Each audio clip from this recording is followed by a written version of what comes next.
carbon emissions, pollution, climate change. I'm sure you've heard the news. We're all doomed. And who's to blame?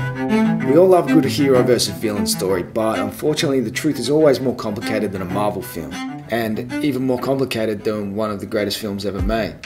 I'm tired of seeing the same debates being rehashed in the media with just few differences of opinions, rather than a focus on the raw facts. So this is the reason that I wanted to start this series, to explore the data behind climate change without any of the fear-mongering or polarization of opinions.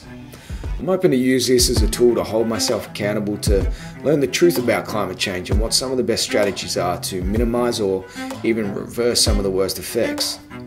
So I wanted to start with my own home country and find out, is Australia the least sustainable country on the planet? So the first way to look at this is, who emits the most CO2 right now? And the answer here is clearly China. While Australia makes up only 1.1% as of 2017, which is now 5 years ago. China has only recently taken over, as you can see here, with the United Kingdom kicking off this whole mess with their invention of the steam engine and the dawn of the industrial era.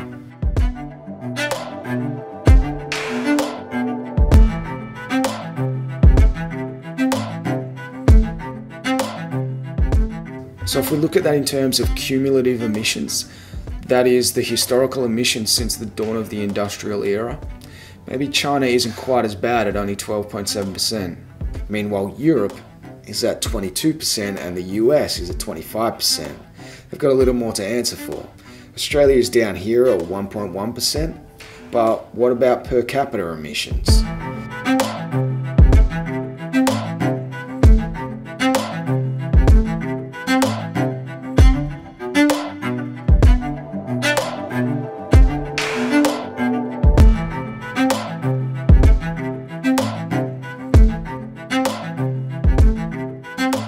Pretty shocking. I know I was shocked, and there isn't much difference when you look at the difference between the production and the consumption. Australia is still in third spot at 2020. Carbon emissions are somewhat linked to economic prosperity, so if we look at the emissions per dollar of GDP, we get more of an idea of the efficiency of the country at utilising the resources that then contributes to global emissions. Here we can see that South Africa stands out as the least efficient, while Australia is still above the global average in production emissions, but slightly below when it comes to consumption emissions. So what changes these efficiency values?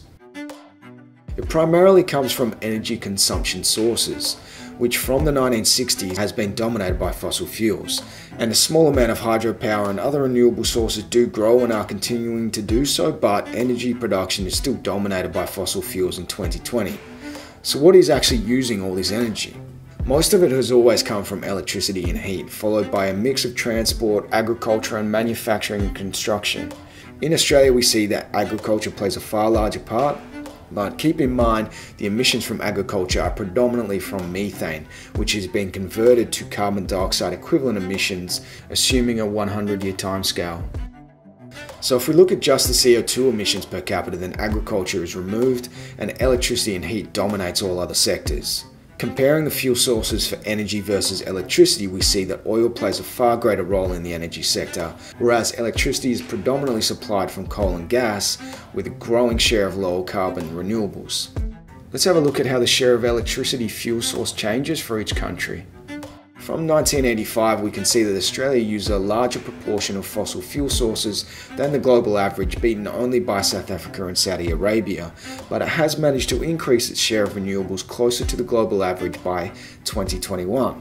This graph provides a more thorough comparison with all other countries, so at least Australia has made some effort to reduce its relative emissions over the last 3 decades, although its overall emissions have only started to reduce in the last 2 decades, thanks largely to its gradual movement away from reliance on fossil fuel sources. However, Australia still has a long way to go not to be considered one of the least sustainable countries in the world. We'll have to leave the topic of how Australia's electricity market operates for part 2 of this series. Part 2 will cover how Australia's electricity mix is currently supplied, some of the cost implications of the network, and how this is expected to change over the coming years and decades. To watch that clip, you can click on the video here or in the description. And if you learned anything new from this clip and would like to see more, then please like and subscribe or leave your thoughts in the comments. And I'll see you for the next video with Frank Sustainer Mustley.